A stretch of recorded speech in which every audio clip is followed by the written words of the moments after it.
थे कि जो लोग जहांगीर तरीन साहब की पार्टी की छतरी के नीचे जाके बैठ गए और ये समझते हैं कि हमें कोई नहीं पूछेगा, उनकी बारी आ गई है। और इसके साथ साथ जो सोशल मीडिया हैंडलर्स हैं और जो हम ख्याल सहाफ़ी हैं उनकी बारी आ गई है। अच्छा, मोहित पीरज़ादा जो है उनके खिलाफ भी केस जो है वो भी यहाँ पे नहीं है ना, वो भी बाहर है। जी हाँ। और तो अब उन यूट्यूबर्स के ऊपर भी एक्शन होगा जो मुल्क से बाहर है और वो समझ रहे थे कि वो खुद सेफ हैं। एब्सोल्युटली। कोई, मैं कहता हूँ इवन ओवरसीज पाकिस्तानीज़ वो भी अब ये ना समझे कि हमारी बारी नहीं आनी, उनका भी डाटा इकट्ठा होना शुरू हो गया है। अच्छा, और उनके ऊपर भी कानून का हाथ पड़ेगा। जरा सा इंतजार करने की जरूरत है, जरा यहाँ के लोकलों से निबट लें वो, फिर बारी उनकी भी आनी है। जी, ये आपने फरमाया कि आदिल राजा साहब पेशे के एतबार से फौजी हैं और मुझे बहुत हैरत होती है कि कोई भी शख्स जिस थाली में खाता रहा हो उसमें छेद करने बैठ जाए। वो फौज के बंदे थे, उन्होंने फौज के खिलाफ जितनी हर्जा सराई बाहर बैठ के की है वो ऐसे लगता था जैसे या वो रा के एजेंट है या वो पता नहीं क्या है, कि उनको ना पाकिस्तान का मुफाद जो है वो अजीज है, ना उनको अपने पेटीबंद भाइयों की इज्जत और यानी ऑनर से कोई ताल्लुक है। बुखारी साहब, उन्होंने अपनी ज्यादातर व्यूअरशिप इसी पॉइंट के ऊपर बनाई है कि मैं इनसाइडर था तो मैं इनसाइड दे रहा हूं। मैं अर्ज करूं ना आपसे एक और, ये एक बड़े नेटवर्क के अरकान हैं।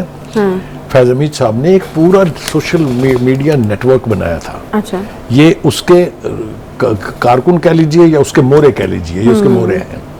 ऑफ लेट ये होने लग गया था कि जो कुछ भी आदिल राजा दिन में अपने सोशल मीडिया के ऊपर कहता था वही इमरान खान साहब रात को वो नाम निहाद जो कौम से खिताब फरमाते हैं वो उसमें वही सब कुछ जो है वो रिपीट कर देते हैं। इसलिए इन लोगों के ऊपर हाथ पड़ना बहुत जरूरी था, क्योंकि पाकिस्तान का नुकसान हो रहा था। पाकिस्तान ऑलरेडी आपको पता है जिन मुश्किलों में फंसा हुआ है, चाहे वो IMF की है, चाहे वो दूसरे मालियाती आलमी अदारे हैं, और इनके इस प्रोपेगेंडे के तहत जो एक बात साबित होती थी वो ये कि पाकिस्तान में पॉलिटिकल स्टेबिलिटी नहीं है। जैसा आपने देखा कि ये कहा भी गया, IMF की तरफ से भी कहा गया ये कि हम मुआहदा करेंगे उसी सूरत में कि आपके यहाँ पॉलिटिकल स्टेबिलिटी हो। मगर ये लोग जो हैं ये पाकिस्तान में पॉलिटिकल स्टेबिलिटी जो है जो जितनी है उसको भी जेओपार्डाइज करने के ऊपर लगे हुए हैं।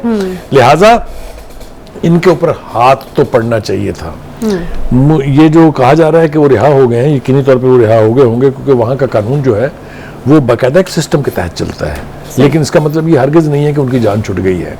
पाकिस्तान और बरतानिया के बीच अब एक्स्ट्राडिशन का मुआहदा हो चुका हुआ है।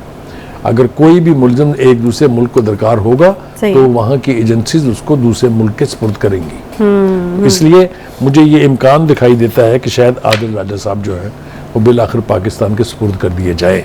अच्छा जी, ये भी होगा। सही। अच्छा, ये भी हो सकता है। सही। अब आप कुछ किसी मुलाकात की बात कर रही थी। जी, मुलाकात जो है वो उसके हवाले से खबरें तो हम दे रहे हैं, लेकिन वो मुलाकात अभी तक हुई नहीं। एक तो ये तशवीश है, दूसरा मियां नवाज शरीफ साहब से भी पूछा गया मुलाकात का, वो भी गोल कर गए। तो क्या मतलब क्यों नहीं बताया जा रहा, और क्या हम बातें होने वाली इस मुलाकात? जी, ये एक बहुत ही यानी जो कहना एक्टिव मेंबर हैं इस नई पार्टी के, उनका नाम है हमीद रोकड़ी साहब, मेजर हमीद रोकड़ी हैं वो। उन्होंने अपने एक इंटरव्यू में कहा है कि ये जो बात चल रही है कि नवाज शरीफ साहब से उनकी मुलाकात होगी, बिल्कुल हो सकती है और बिल्कुल होनी चाहिए।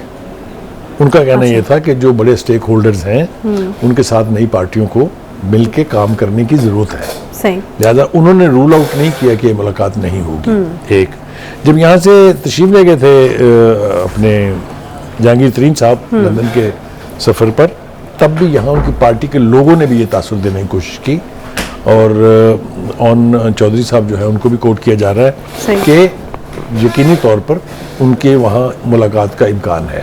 सही।